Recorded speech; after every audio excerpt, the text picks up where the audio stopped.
अलवर शहर केंद्रीय bus stand पर रोडवेज कर्मचारियों को लेकर प्रदर्शन किया। Deputy general secretary AITUC union के संजय चौधरी ने बताया कि यह प्रदर्शन कोई नया प्रदर्शन नहीं है। कर्मचारियों के वेतन और पेंशन का भुगतान होना चाहिए। अभी तक वेतन पेंशन नहीं आई, इस कारण अलवर मत्स्य नगर आगार के कर्मचारियों द्वारा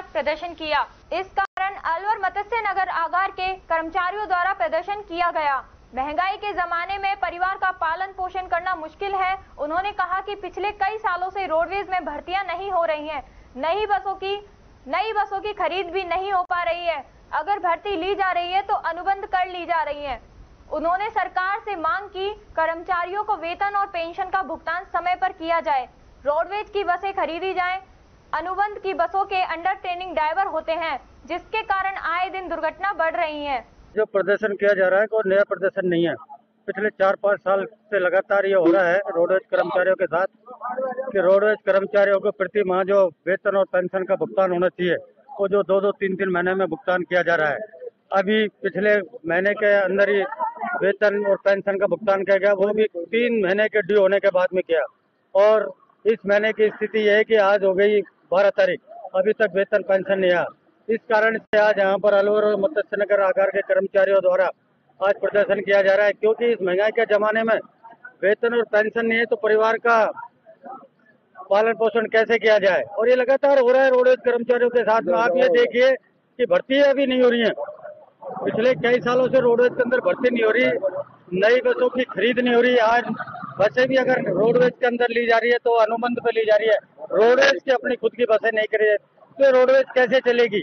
हम ये सरकार से मांग करना चाहते हैं और निगम मैनेजमेंट से कि रोडवेज कर्मचारियों को वेतन और पेंशन का भुगतान समय पर किया जाए और रोडवेज की बसें खरीदी जाए और भर्ती की जाए, जिससे कि राजस्थान की जनता को सुलभ यात्रा कराई जाए और सुरक्षित की जाए। क्योंकि आज की तारीख में जो अनुबंध की गाड़ी है, इनके साथ देख लो अनट्रेन्ड तो ड्राइवर होते हैं और लगातार रोडवेज के अंदर हर डिपो के अंदर 40 से 50% तक अनुबंध की गाड़ी हो गई है, बस एजेंट हो गए हैं और अनुबंध के ड्राइवर चल रहे हैं जो अनट्रेन नहीं है, अनट्रेन ड्राइवर है, जिसके कारण आए दिन दुर्घटनाएं बढ़ रही है। अभी हाल ही तो अखबार के माध्यम से पता चला है कि कल केंद्र दिल्ली के अंदर रोडवेज, राजस्थान रोडवेज को एक कम संसाधनों के बाद में भी अच्छा उत्पादन, यानी कि आज का जो प्रदर्शन का प्रोग्राम है, राजस्थान रोडवेज के कर्मचारियों को लगातार 4-5 साल से तनख्वाहें, पेंशन वगैरह समय से नहीं मिल पा रही है, इसलिए लोगों में आक्रोश भी है कि हमें समय पर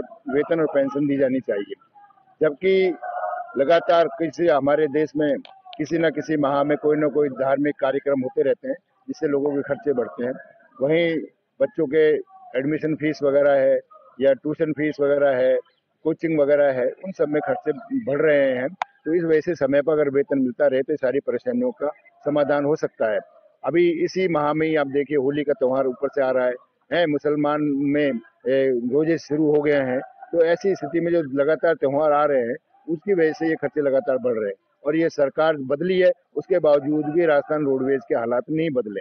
राजस्थान रोडवेज के हालात वही है, लगातार अनुबंधित गाड़ियां ली जा रही हैं, जो घाटे रोडवेज घाटे का सबसे बड़ा कारण है। जो इस प्रकार से इस घाटे को कम किया जाए तो रोडवेज की खुद की गाड़ियां होनी चाहिए, जिससे आम जनता को और भी बेहतर सुविधाएं मिल सकें। और आज जो वास्तव में रोडवेज को राष्ट्रपति स्तर पर जो पुरस्कार मिल रहा है उत्पादकता के आधार पर और डीजल एवरेज के आधार पर राष्ट्रीय पुरस्कार मिल रहा है, तो इसकी बड़ी खुशी है हमें कि राजस्थान रोडवेज कम संसाधनों के बावजूद भी राष्ट्रीय स्तर पर अपना अच्छा प्रदर्शन कर रही है। तो उसके लिए रोडवेज कर्मचारियों को बहुत बहुत शुभकामनाएं, बहुत बहुत बधाई कि इस काम के लिए उन्होंने राजस्थान रोडवेज का नाम राष्ट्रीय स्तर पर अपना बनाए रखा है। तो आज की स्थिति में जो सरकार बदली है, और सरकार से भी हम अपील करना चाहेंगे कि रोडवेज कर्मचारियों को समय पर पेंशन और समय पर वेतन का भुगतान किया जाए और नई रोडवेज गाड़ियां खरीदी जाए, जिससे कि नई भर्ती की जाए, जिससे कि रोडवेज और अच्छी सुविधाएं आम जनता को दे सके।